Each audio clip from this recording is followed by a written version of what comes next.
انت بقى جفاف الجلد. ايوه، بس ما تفتكرنيش شتا وبس، يعني انت مش مجرد نشفان وخلاص. ولا شويه نشفان ولا حاجه. انا خلل في الحاجز الواقي للجلد. حاجز واقي ازاي يعني؟ يعني الجلد الطبيعي بيبقى عامل زي الحيط، ماسك جواه المي وبيمنع المهيجات انها تخش. وانت بقى عملتي فيه ايه؟ كسرته.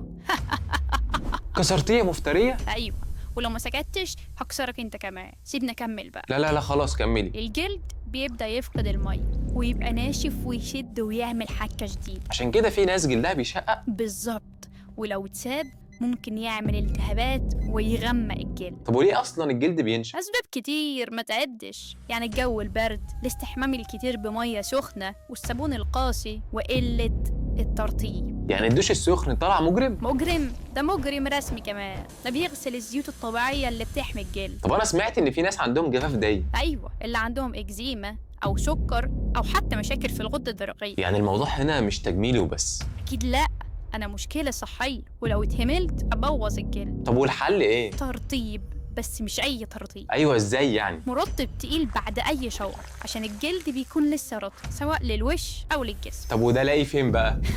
سلامة نظرك يا دكتور، منتجات دير قدامك أهي: البادي ميلك لترطيب الجسم، والموسترايزنج كريم والجل لترطيب الوجه على حسب كل نوع بشرة. طب دول كفايه؟ هنزود بس ان الاستحمام يكون بميه دافيه والمده صغيره، ما تنامليش في الحمام، ويكون كمان بصابون لطيف من غير اي عطور. ولو في اي التهابات جلديه هنلجا للكريمات الطبيه عشان نعالجها، بس اهم حاجه زي ما قلت لكم الترطيب. خلاص يا ستي، عارفين ان اهم حاجه الترطيب. خلي بالكم، بدل ما تحافظوا عليا انا ممكن اعمل لكم كابوس تعيشوا بيه طول حياتكم. وزي ما سمعتوا الجلد بيحب اللي بيحن عليه. انا كجفاف الجلد مش حاجه بسيطه ولا حاجه طبيعيه زي ما كتير فاكر. شيروا الفيديو بقى، يمكن تنقذوا جلد حد وتكسب في ثواب. واكتبوا لنا تحت في الكومنتات تحبوا نتكلم عن ايه الفتره الجايه.